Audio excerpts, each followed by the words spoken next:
You have to get over the color green to appreciate backcountry Nevada. You have to give up on the commonplace, conventional, standardized, fences and routine. Even the idea of average doesn't fly here.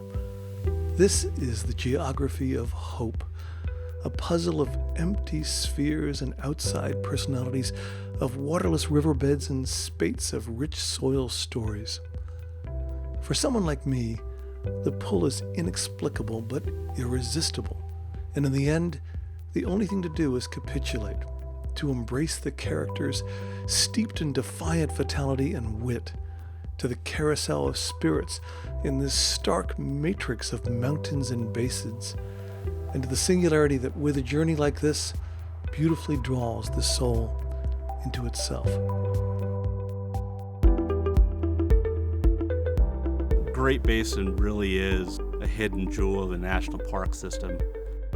If you go from the lowest parts of this park at just above 5,000 feet to the summit of Wheeler Peak just over 13,000 feet, you're passing through a lot of ecozones.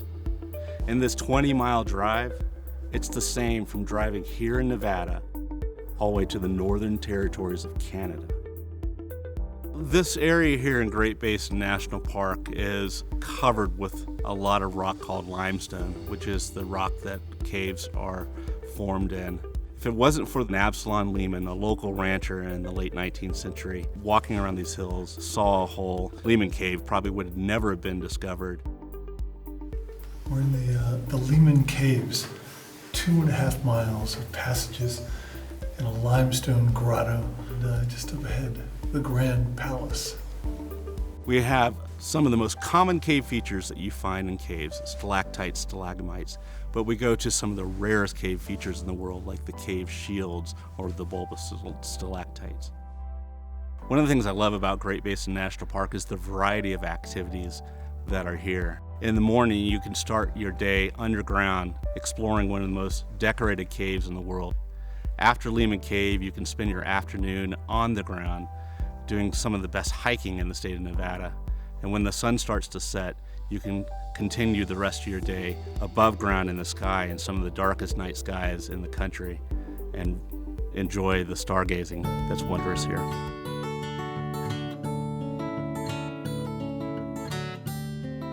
Again, it's time to vanish down the boundless road.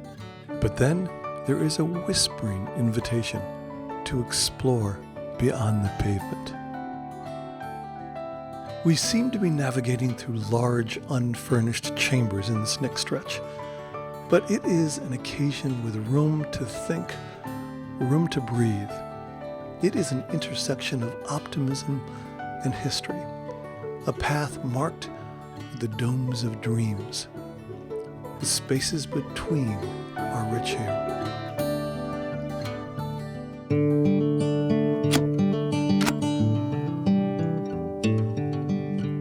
Rising from the high desert like a mirage is the little oasis of McGill. We stop at the McGill Drugstore, but it's not like your neighborhood Walgreens.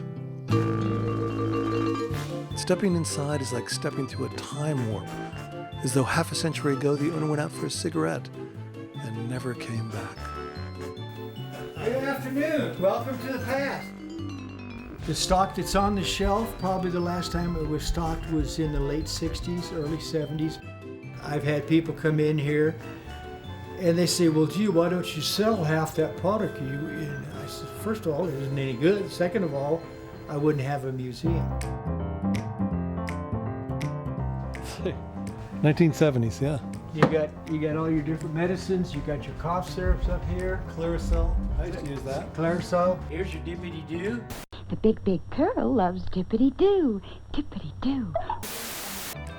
I kind of remember that. I used to keep my hair dippity-doo when I was raised in Southern California on the beach. Just to walk down some of these little aisles here and see these brands that I remember growing up, and I know that there are ones that you remember growing up. It's a trip down memory lane.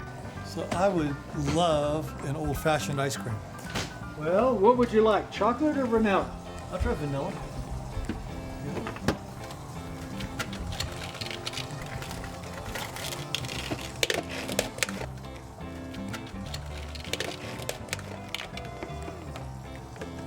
And welcome to McGill Historical Drugstore. You are the best soda jerk I've ever met. Yep. It tastes like something from 1955.